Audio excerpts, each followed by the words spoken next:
Assalamualaikum warahmatullahi wabarakatuh. Hello everyone. Let me introduce myself. My name is Lanis Zahra Nabila. I'm from class 2C. Here I will tell you a local folklore from West Java. The title is Sangkuriang. In this story, there will be three characters. The first is Sangkuriang. The second is Tumang. The third is Dayang Sumbi. Hope you like the story that I will bring, and happy watching. Once upon a time, in a prosperous kingdom called Parahyangan, there lived a beautiful princess named Dayang Sumbi, who loved weaving. One day, Dayang Sumbi was weaving on the terrace of the palace. For some reason that day, she felt a little dizzy and weak. The spun yarn kept falling. Dayang Sumbi became too lazy to pick it up. As the spun yarn fell, Dayang Sumbi started to get annoyed. Then she said, "Whoever picks up this spun yarn from me, I swear I will take him as my husband." When Dayang Sumbi realized that the yarn had been picked up, she gets confused on who had done it. Who picked up this yarn for me? There are no people here. Dayang Sumbi was very surprised to find that the one who picked up the yarn was Tumang.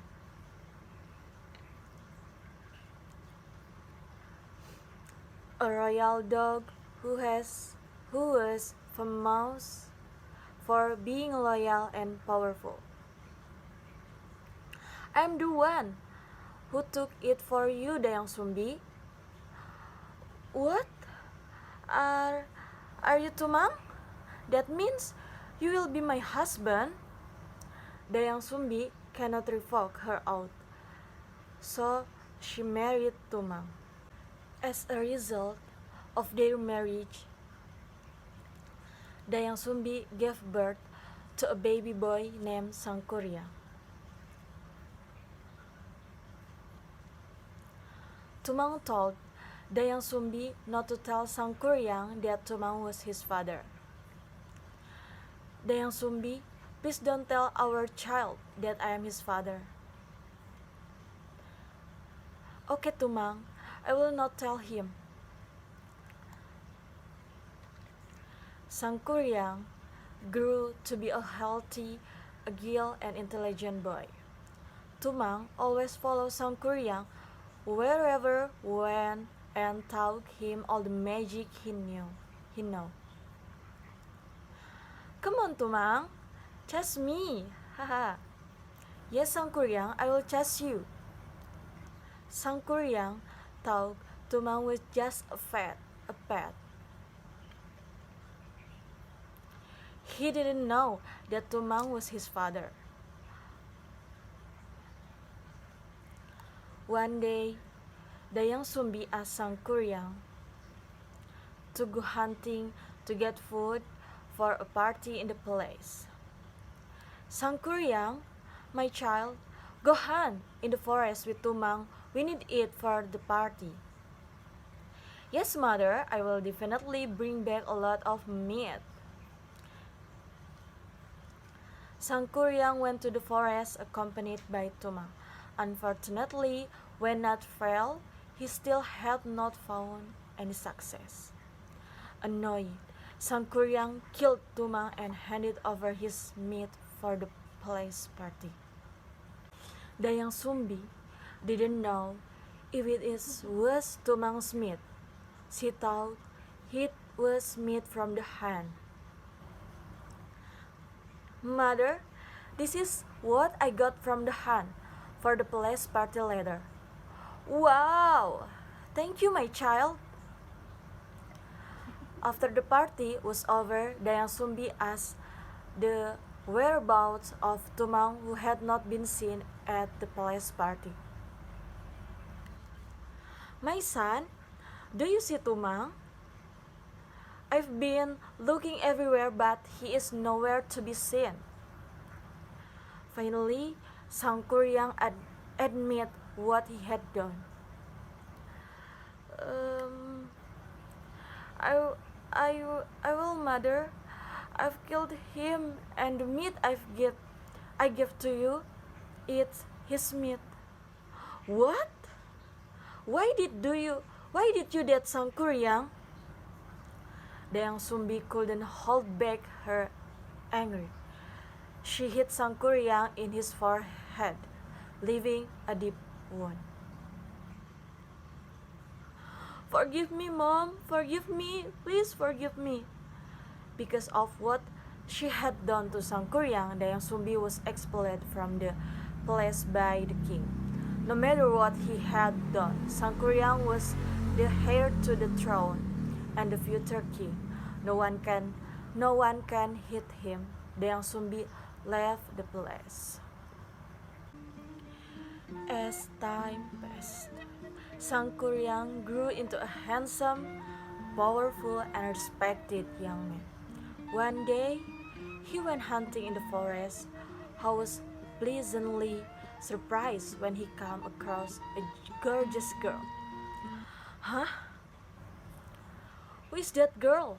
She is so beautiful. Sangkuriang didn't know that the woman was Dayang Sumbi, his mother.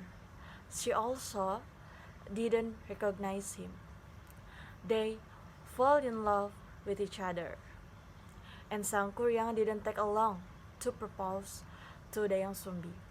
Dayang Sumbi accepted the proposal. She still didn't know it was Sangkuriang who had grown up. Alright, I'm willing to be your wife. You are a handsome young man. However, before their wedding day, Dayang Sumbi noticed the scar on Sangkuriang's forehead. That was precisely the same as her first child had. Huh? Oh my God! This young man is my son, Sangkuriang. The scar on his forehead is still there. He is indeed my child. Dayang Sumbi immediately looked for a reason to cancel her marriage to Sangkuriang. Sangkuriang, you can marry me as long as you can fulfill my request. What's your request, oh beautiful girl? Dayang Sumbi had thought long and hard to come up with a request that Sangkuriang could never fulfill. I want you to turn the valley into a dam and make a boat to cross the water. It must be finished before dawn. Dayang Sumbi's request was difficult, but Sangkuriang didn't want to lose Dayang Sumbi. Okay, I will make all your requests come true. Sangkuriang harnessed all his magic powers. He invited spirits and jinn to help him. This power had been taught to him by Tumang, his father. They then worked overnight, blocking rivers and plugging springs with mud and soil. Finally, I can finish this dam. Even everything had been done, Sangkuriang went to cut down a giant tree and began to make a hug boat. No, all we have to do is make a big boat to cross the water. I can do it. Dayang Sumbi began to get nervous because Sangkuriang had almost finished the task and dawn was still far off. Oh no! I have to stop Sangkuriang before dawn. Dayang Sumbi prayed earnestly to God that Sangkuriang would fulfill.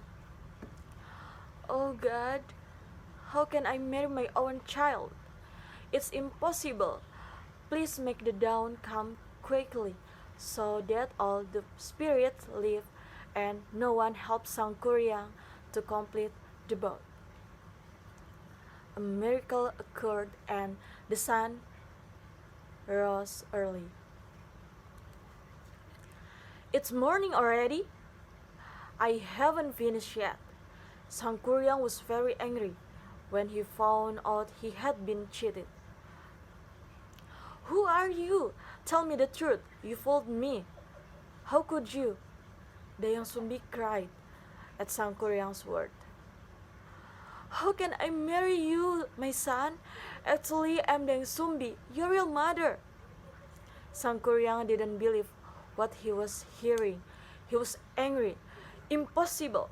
I don't believe you. Impossible. No. I'm your mother, Sangkuriang, your real mother.